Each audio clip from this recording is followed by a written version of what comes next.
The deal deep dive. This is our weekly chance to do a deep dive into the numbers and details of real estate deals. We always start every meeting by introducing ourselves, so I'll kick it off. My name is Zach Smith. I'm now a principal and lending officer at Cetan Funds.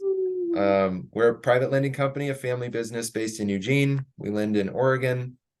We have our own equity fund and we're a direct portfolio lender. And we do all sorts of different real estate investments, not just residential flips and rehabs and rentals, but also commercial and development and new construction and all kinds of stuff. And I am a proud member of the Oregon RIA. I love the group that Grace has put together. We're better together, as she likes to say. Better together. We're better together. And it's been a fantastic partnership. And I know that I've really enjoyed working with a lot of the members. And I look forward to these weekly meetings when we can talk about real estate deals and do deep dives. So then we'll just go around and talk briefly, just introduce yourself, what you got going on, what you have, what you want. And yeah, so we'll start. How about we'll go next to Grace. Hi, I'm Grace Whitcomb. Hey, I run this Oregon Real Estate Investors Association with the help of you all to make real estate investing easier and better together. We don't really compete that much with each other, but we do compete with the rest of the community, kind of sort of thing. We don't pool our money together necessarily, but we do learn about money together and how to invest wisely in whether it's buy and hold or in flipping. Or wholesaling, figuring out the numbers in order to wholesale a contract. This is Mickey Bracken. He's new here from Greeley, Colorado, and I'm so excited to have him. He is the contractor on that U Street property. He's in charge of that. Yeah. I call it Mickey's flip. There's Tom's flip and Greg's flip, and then there's the Burns flip that's on hold, basically. So I got 4 flips going on right now, and I'm getting leads all the time for more wholesale deals and flips. And right now, the most of them are out even further than Burns, like Grand Pass area, that kind of thing, Grants Pass to Baker City kind of stuff. So yeah, I have to say, people ask me in my personal life, you're still flipping houses? Are there still houses to flip? Yes, there's lots of houses to flip out there. There's lots and lots of people that need to sell. And Julie knows that's my word. It's not want to sell, it's need to sell, must sell, that kind of thing. Well, yeah, Mickey, you want to introduce yourself? Yeah, Mickey Bracken. Definitely want to say hi to everybody and glad to be here. Just about a month now, I guess. 7 more days, it'll be a month. Been working on U Street. Is that right? So yeah. Oh gosh. My book and my notes. I'm excited to see the progress. My home. We did the members only mystery meeting. We started at Evan Valley's plumbing office, his plumbing office and supply place upstairs. He's got apartments there. So we went there first. Yeah, you should know about that. He mentioned you. I know. Yeah. and then we went to U Street where you had to watch where you stepped because there were nails sticking straight up. So during the demo process, I'm so glad nobody stepped on anything. Yes, thank you. All right. Well, next introduction. How about Julie? Hey, hi everyone. So I own 2 rentals in addition to my primary residence, but really still consider myself very much a beginner. And I am looking for everything at this point. I'm considering wholesales, flip, buy and hold, and multifamily. So really just happy to be here because working on funding is really where I'm at. And Grace, Grants Pass, I'm very familiar with Grants Pass, so might talk to you about that at some point. There you Cool. go. Yeah. Yeah. Never know. Awesome. Good to Awesome. meet you, Julie. Next up, how about Angela? Or Angela's iPad. Unmute. Yeah. Sorry about that. I'm Angela Garner. I'm with eXp Realty and just here to learn about everything. Sweet. Good Hey, to see you. Can I ask you a question, Angela? Don't sign off yet. Does EXP stand for exit plan? No, I don't think so. Oh, we have exit agent because of Dan. Yeah, that's because of Dan. Yeah, I'm asking. No, that's not because of eXp. That's his own, and I'm not sure why. Oh, I do often think about that. We one of my number one questions for people who are living in a home when they're I'm talking to them about selling it is what is their exit plan? yeah, right. So it's, yes, I thought it has not really anything to do with eXp. That's just Dan's own thing. Yeah, his own, marketing thing. Yeah. Yeah, you have, All right. I don't know. Sorry to interrupt. I just had that came up in a meeting recently. So, I just looked it up. Oh, They're called EXP Realty because many of the words that represent their culture and values include exceptional, experts, excellence, expectations, exposure, exponential. I guess they just liked the letters. now you know, Angela. Yeah. All right, how about Darren? Well, he might be in a noisy dinner. Yeah. Or Jared. And he might be driving over the pass. Yeah. And then William. AKA Billy. Billy. Mhm. I just got on, so I missed the beginning. We're just doing quick intros. Oh, okay. My name is William Stokes. I'm currently I've been a part of the Oregon RIA for I don't know, close to a year now, and I've just been coming here to learn. But I do have the goal to be an investor. But yeah, I just come here to learn and meet with people and network, and hopefully I'll have my first deal at the beginning of next year is the goal. Awesome. Nice. Yeah. Nice. Good to see you again. Well, in Deal Deep Dive, we open it up to see if anybody's working on a deal that they want to do some number crunching on or take a look at. We can talk about financing, we can talk about deal structuring, we can talk about all sorts of different things. So does anyone have a deal specifically that they want to workshop and do a deep dive on? Anybody out there? I know Grace has a bunch going on. Me too. But we've all already talked about some of it. Yeah.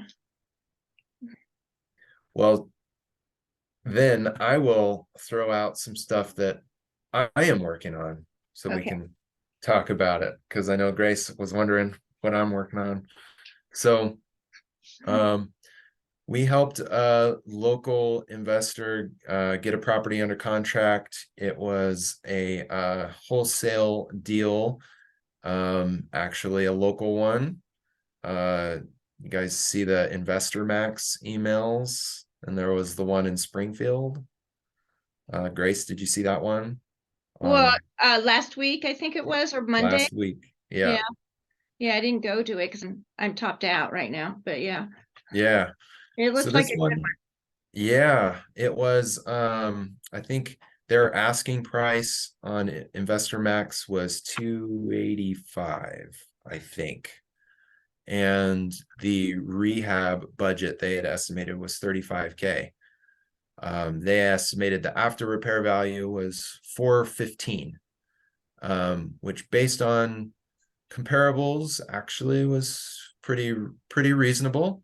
It was in a good neighborhood, and it was in pretty good condition, frankly. Not a lot needed, so the repair budget was not, out of the realm of possibility. Usually on those wholesale deals, they tend to underestimate the repairs and overestimate the after repair value, and so you really have to crunch your numbers to make sure that they're accurate. But that one looked pretty good. So I actually had, I think, 5 or 6 of my clients reach out to me about that same exact deal, and several of them were bidding on it. And ultimately the winning bidder, he ended up, well, he got it under contract, I believe, tonight, over asking. His Really? Yeah, over their asking. And so Investor Max is going to get a nice healthy assignment fee on that. But he had kind of a different perspective looking at the deal, given the current market, that I thought was interesting to talk about. They had anticipated about 35,000 in repairs.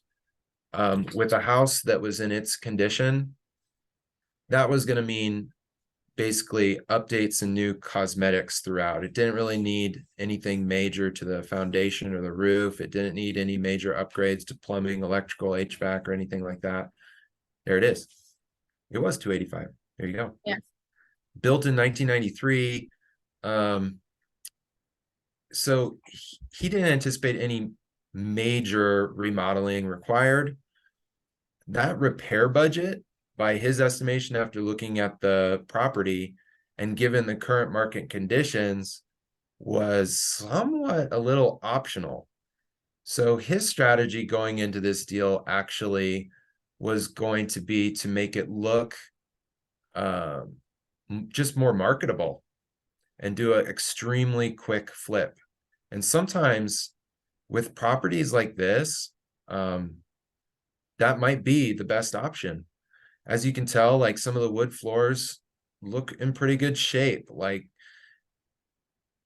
the appliances and the fixtures, not great, but not terrible. Fine for like a rental. Nothing needed like extreme fixes. Painting the cabinets, obviously new paint throughout, that's easy. Clean up, getting junk out. He looked at this and thought to himself, like, I don't think I need to spend $35,000, because if I spend $35,000, I might raise my after repair value dollar for dollar, but why put in all that work? Why can't I do it faster? His budget going into this, which, and after I looked at the property, seemed reasonable to me, was going to be a repair budget more like $5,000 and be done in like 30 days and do all the work himself. And then he was going to list it for $399 rather than the $415. He was probably, even though he paid a little bit high on his buy price, because he was going to spend less in repairs, it was going to work out to about the same, but on a shorter timeline. So then he gets to limit his exposure on the financing side, hopefully moving it faster at a lower price point that people can afford with the higher interest rates right now. And I thought that that was a really savvy approach with the current market conditions.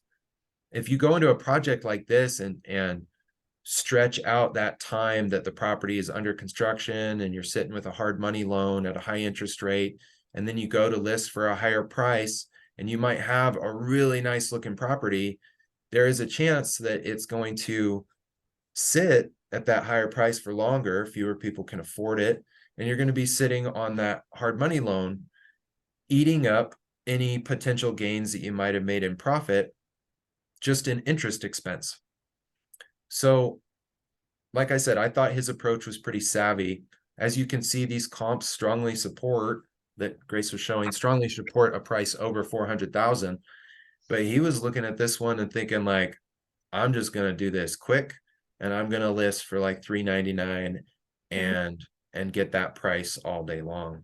I thought that was smart and savvy, and kind of another way to look at a deal.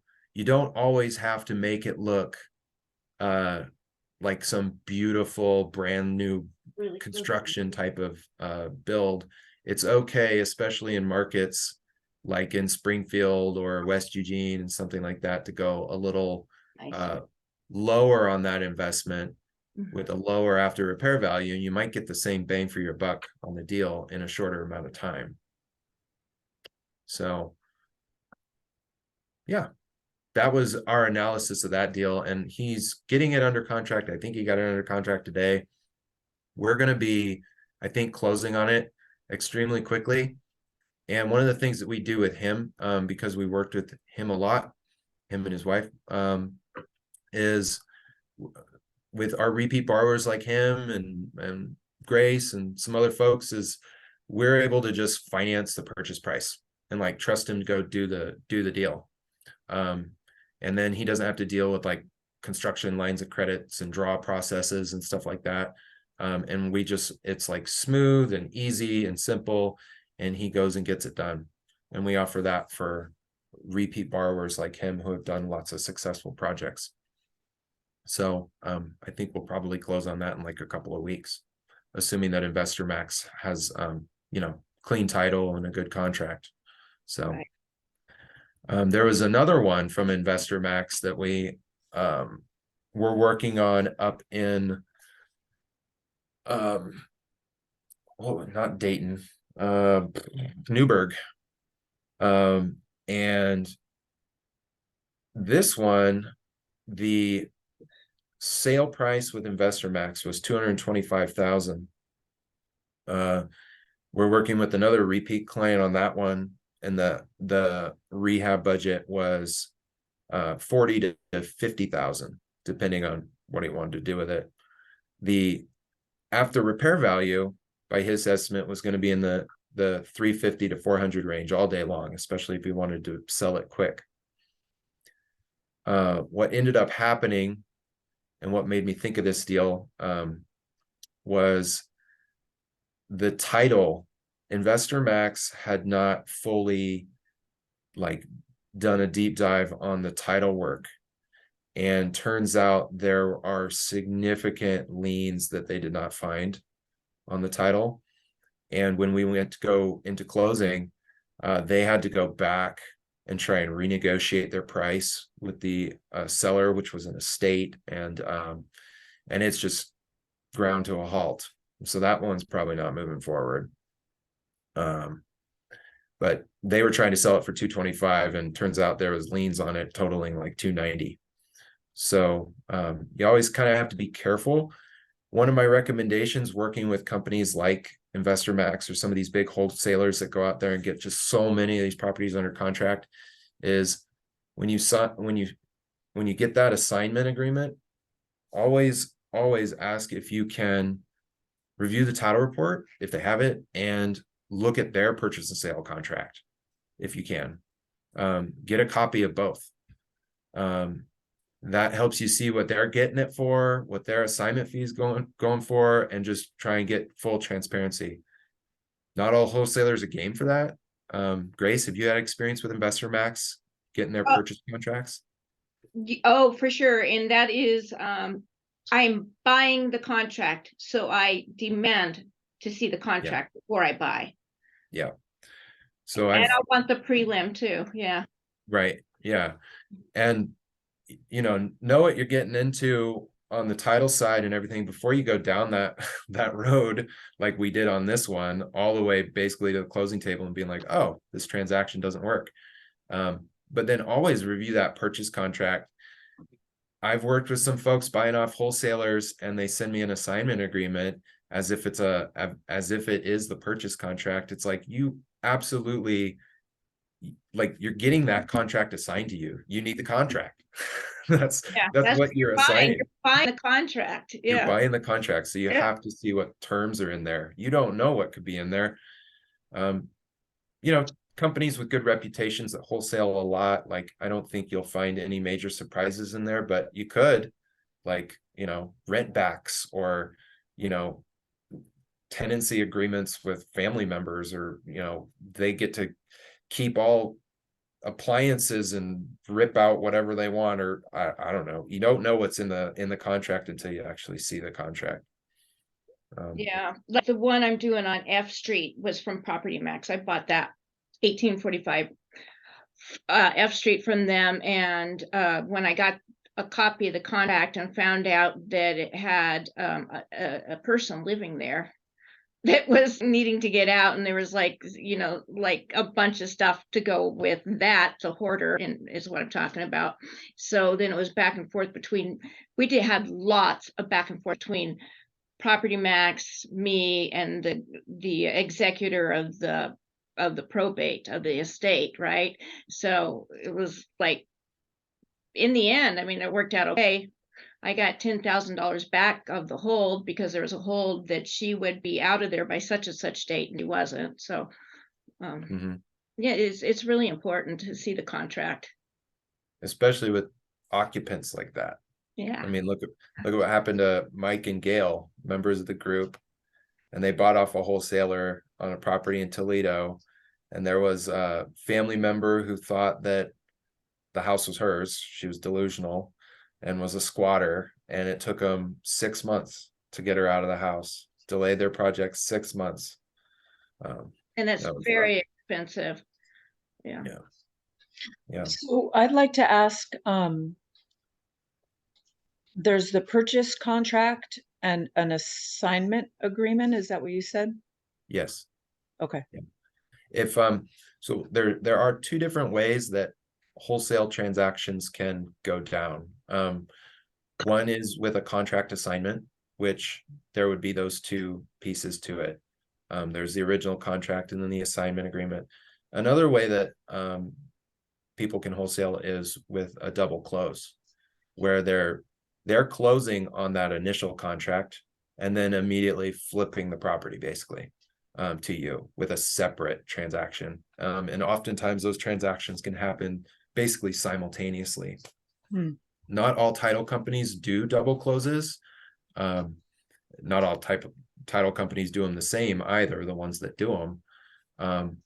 But that's one way that wholesalers like to try and protect their profit by doing double closes, and they don't have to disclose necessarily the terms of that initial contract. And there's some other reasons that they might do it that way too. I think Grace got in a situation on one where her ultimate buyer, wasn't he trying to get around you and cut you out of the equation? That was my nightmare. That's what I thought was happening. And he was very difficult, my ultimate buyer, in the end. So it was really good that, yep, that was the Grand Ronde one. The Grand Ronde one, yeah. Grand Ronde. And I ended up calling Zach and saying, I need to buy it, close it, sell it. And he's like, so all in like less than a week? And I'm like, yeah, like 3 days. And Julie, I was telling about when we were talking with Brad, was that yesterday or the day before? Three of us were there, and Brad said that his lender wouldn't let him do that. We had a meeting with Brad Anderson, and his hard money lender would not do a funding for less than 3 months. And I was telling him, Julie and Brad, well, Zach will. Yeah. He might charge more in the upfront fees, but you don't have to hold that for 3 months, because you want to sell it. Yeah. Right. Yeah. A lot of lenders, they make their money one way or another. You got it. Yeah, right.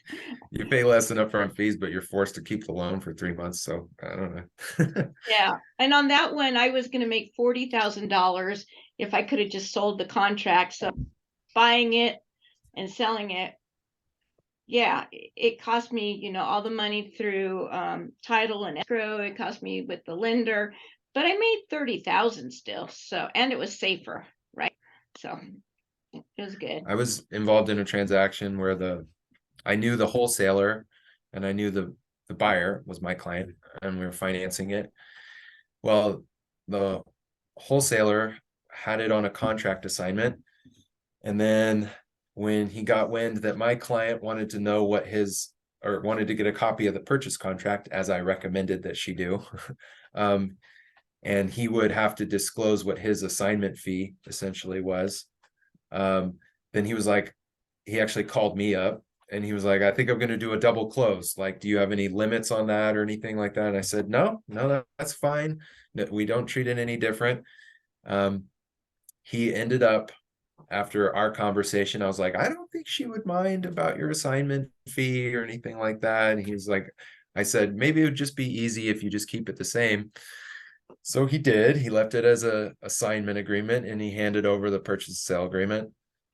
And then they ultimately did get in a dispute about the size of the assignment fee.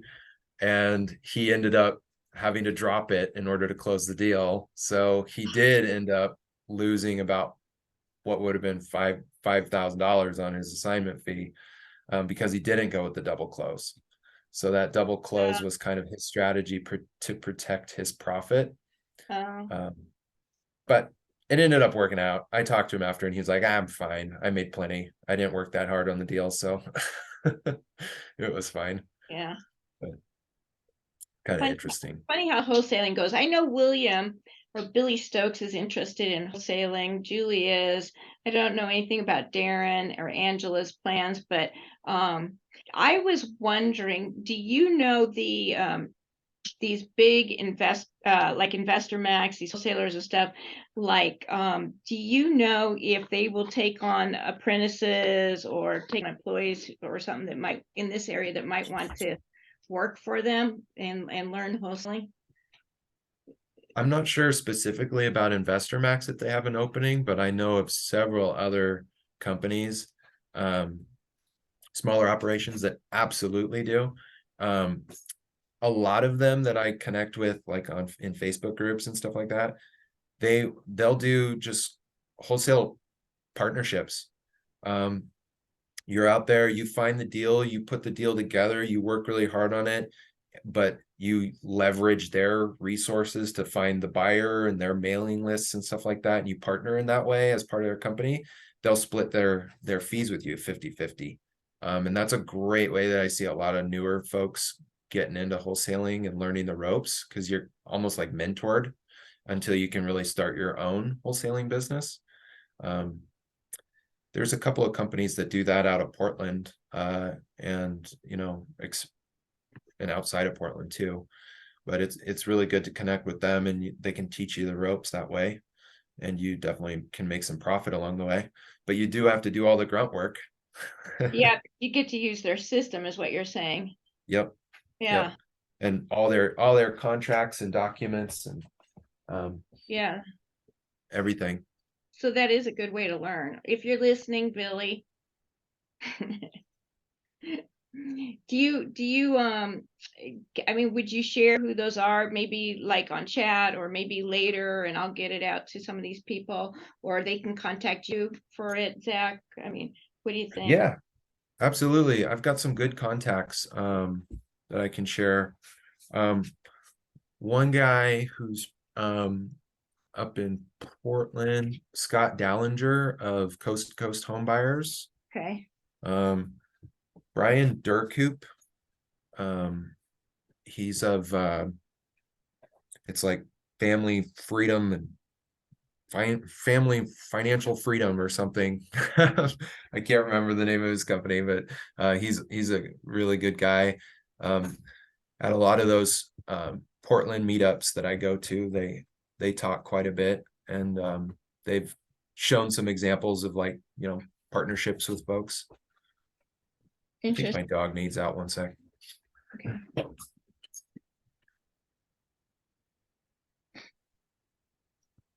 Okay. Those are two of them off the top of my head. I could get more contacts. What's Brian's last name? Oh, it's Durkoop, Duhrkoop. Okay. Really good guy. Another one, he's awesome to connect with. John Robinson leads the West PDX REI group. I think his like Facebook page is like John Buys Houses. But he leads that group, and he's pretty prevalent in the subject to community. And there's a big group in that Portland group of sub 2 buyers. And but I'm pretty sure that he's connected with quite a few wholesalers, and they do all sorts of, you know, limited partnerships. Yeah. Nice. Those are all good resources. A lot of this, like if you search on Facebook and start joining the groups like Oregon Real Estate Investing, Oregon Real Estate Investors, and you just search all those groups, and Portland Real Estate Investors, Bend Real Estate Investors, there's usually opportunities in there. If you just say like, I'm new to this, I'm wanting to wholesale, who wants to partner, who can be my mentor, who can I shadow, or, you know, and I've seen people do that and make great connections. Very cool. Yeah. Thanks, Zach. Yeah. So another deal that I'm looking at, let me see if I can pull it up here. Yeah, here it is. Let me share my screen.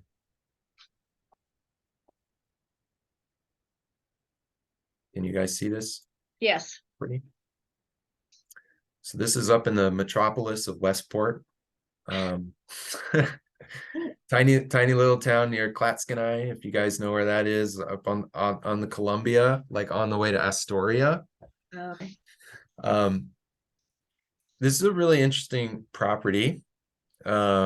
I think maybe I'm going to be financing it potentially for a contractor client. It is zoned general commercial. Obviously, it's been made to be a commercial building, kind of retail space and like storage space down below. But then it's got a grandfathered in apartment upstairs, and not great condition, needs to be updated obviously, but not terrible either, especially for, you know, the area. It sits across from the Wana Mill, which is right on the Columbia. And I think at one point in time, it was like maybe a bed and breakfast or something for mill workers. Not exactly sure the history of it, but one of the issues that we're having and the clients having with a property like this is its ability to be financed. When you're looking at it like a flip, or you're looking at it like a long-term hold, you always have to take that into consideration, because whether you need to finance it and hold it as a rental, or you need somebody else to be able to do that, you got to know, like, is it financeable? A lot of long-term lenders, even if you converted this thing into, say, 3 or 4 apartments, are going to look at that zoning of general commercial and treat it like a commercial loan, which is kind of a different beast than a residential loan. Number one, you'd have to make sure that it's actually an approved use for it to appraise properly, because an appraiser is going to be required to figure out what the highest and best use of the property is.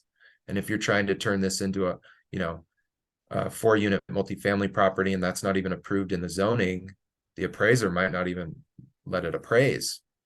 But then the lender itself might have like a restriction or overlay on this type of zoning, because it does kind of encumber the property a little bit. You can work around it. Doing a zone change is incredibly difficult, so I don't recommend that. But it's definitely something that you have to consider, and you have to go into it really having done your homework with, finding a lender or a broker that that could finance something like this. I think what ended up happening, this has been bought and sold several times in the last few years, since about 2016. And the last buyers bought it during the pandemic. And they said they were going to turn it into 4 apartments.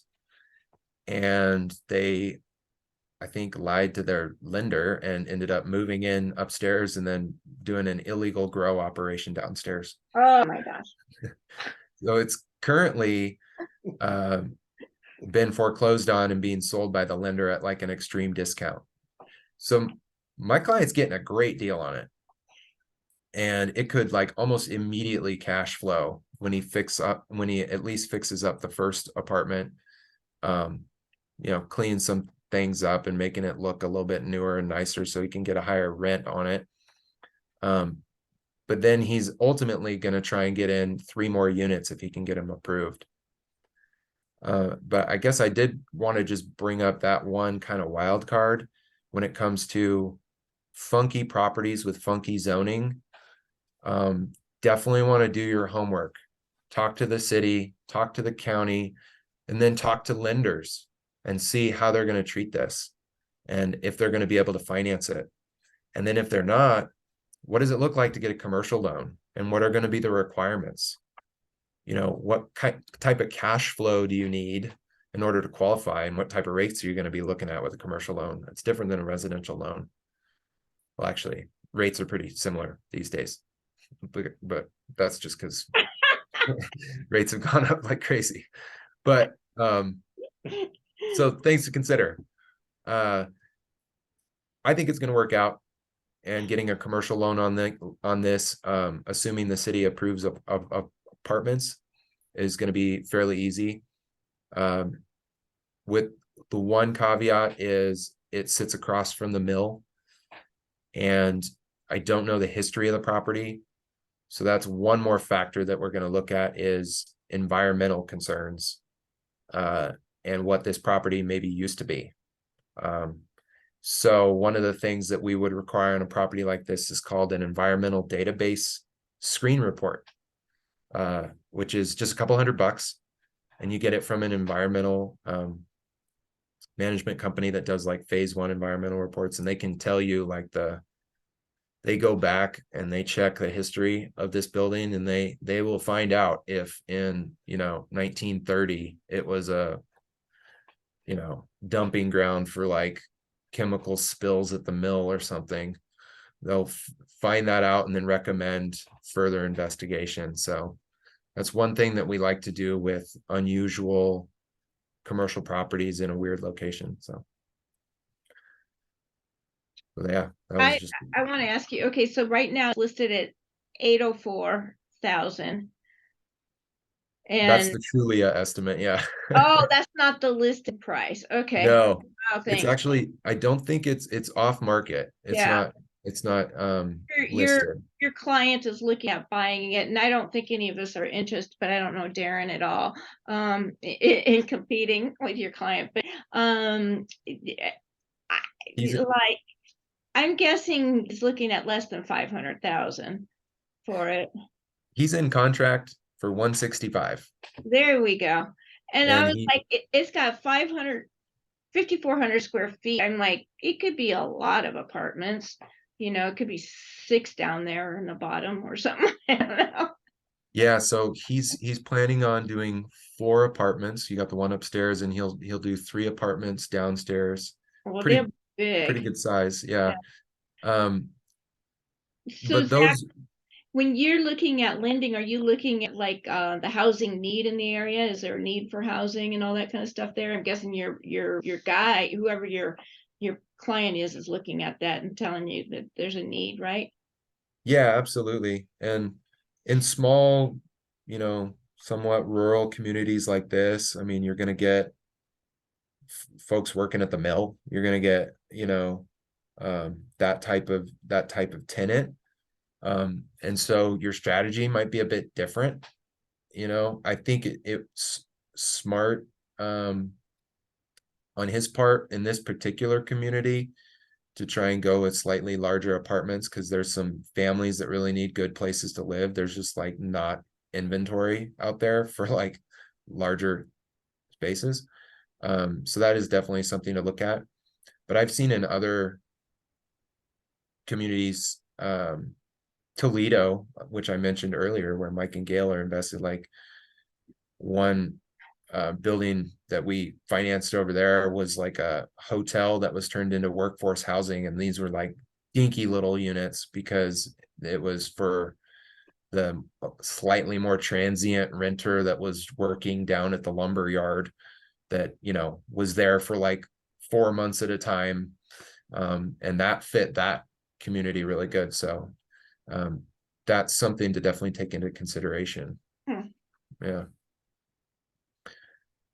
That's pretty cool. So- I'm picturing it as a bar, you know, like an upstairs bar or something like that, and then apartments or. Mhm. Yeah. From a management perspective, management and cash flow, when you have that more transient, you know, taking on those different strategies, that's all comes into play when you're working up the numbers, right? Vacancy rates, you probably pay, you know, it's different for that. Definitely. So vacancy rates and property management expenses and fees that you would pay to the property managers. A lot of property managers are going to charge like lease up fees and things like that. Taking that into consideration, if you've got tenants rolling over every 3 months, Mhm. definitely stuff to consider. Yeah. And people talk about Airbnbs being cash cows, and they are for a lot of people, but for those same people, a lot of them, they work really hard. They take a lot of your time. Whereas, you know, long-term passive rental income from a single family might be a bit less intensive than running an Airbnb. So Mhm. Mike would defend Airbnbs if he were on the call. Yeah, he's supposed to be, but he didn't make it. But this deal, yeah, he's picking it up for 165, and the price is so low, and like he's probably going to put like 30 or 40 into that one apartment, and then we anticipate him getting about 1,800 a month on the upstairs apartment, without having done anything to the downstairs. And so he would, even if we finance the whole thing, which we're not, he's going to put a down payment down. He'd be cash flowing within, you know, he's a contractor, so he's going to get this done, rehabbing that apartment, like turn it over in like 30 to 45 days. And he'll get a renter fairly quick, we hope, and then be cash flowing. And then it's just, you know, how quickly can he get the other apartments online? What type of cash flow is he seeing from that? And then, you know, what does it look to qualify at a bank, most likely, because he's probably going to have to go with a commercial loan. And commercial lenders, their main focus is the cash flow of the property. How does it service its own debt? So kind of like people with residential mortgages have their debt to income ratio, with commercial properties, it's debt coverage ratio. And a lender is going to want to see that the property generates at least 25 to 35% more than goes out the door paying its debts.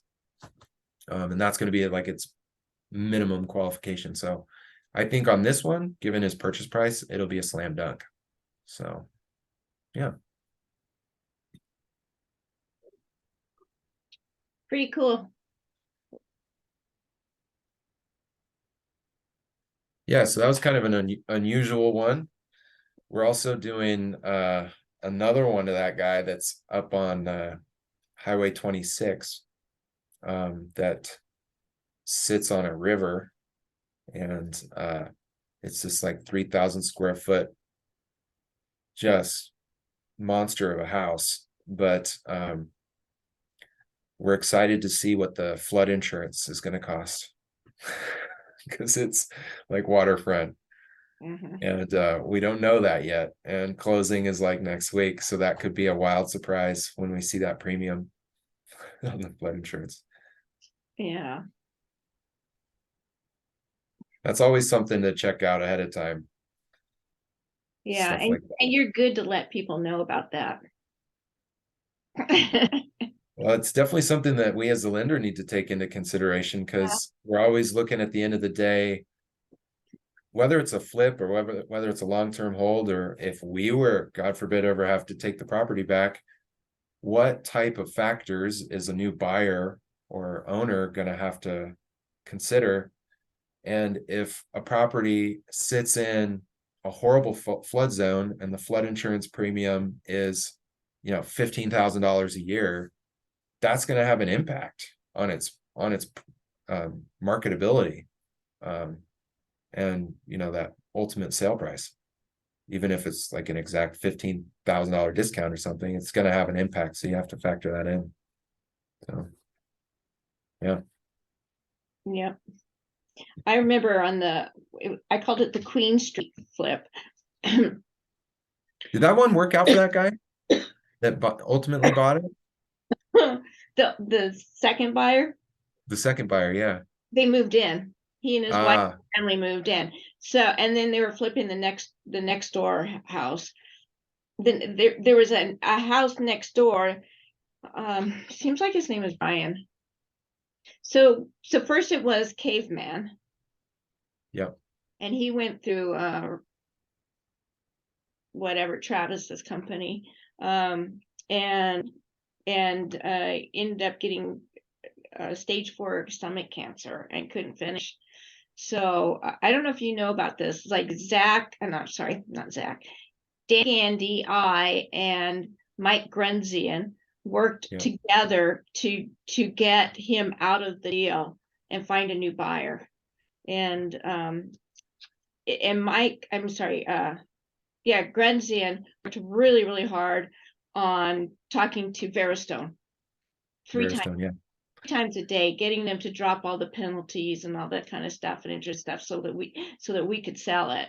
And Yeah. Dan coming up with the price, I'm finding the buyer and that kind of thing. And so we ended up finding a buyer who flips houses, and he was in contract next door, and so he ended up buying it. And I guess he didn't sell it. But in the case of the insurance thing, was originally it was like a $3,000 a year flood insurance, and then Jeanette got it down to like under 900 a year, which, from 3,000 to under 900 was like, woohoo. Yeah. Yeah. I know it still wasn't great. Yeah. Yeah. That place was in Marcola. In Marcola, yeah. Yeah. Right across from the McKenzie. Or is that Yeah. the river? I don't know. Yeah. Yeah, I was talking to Mike on that deal, trying to help him, give him advice on what he should say to Veristone. Because Oh, did you? You were Yeah, in the 'cause team too, huh? I was in it, and Caveman, he reached out to me to try and Tried to reborrow. Yeah. reborrow, and was like, I think you might need to talk to Mike and get some other help. I'm Yeah. sure it's gonna work. Yeah. unfortunately. And then we never heard from him again, from Caveman, after, Yeah. it sold basically Mm, after 1 week, and then more. Yeah. So I don't know yeah. what happened. Yeah. I hope it worked out for him. Yeah. Yeah. We But tried. those are some deals that I've been working on. We only have about 5 minutes left. What else should we talk about, Grace? I don't know if anybody has questions. Angela's been Yeah, quiet, really questions? contributing. Billy, Darren, you guys, if you have questions, put it in chat. If you're not wanting to talk live, or go ahead and unmute yourself.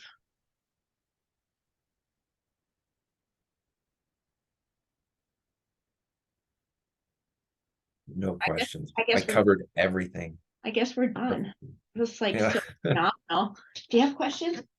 I don't. You don't? Okay. Do you do so like I'm getting ready to list F Street. Nice. Yeah, and so I'm coming up with a price to list it at, and I'm going to do it on Zillow first, as per my partner Tom wants me to do. And then, and I'm looking at Calm today and that kind of stuff. So I'm at $390 for a list prices, 3 bedrooms, 1.5 baths, 1,265 square feet. It's looking good, you know.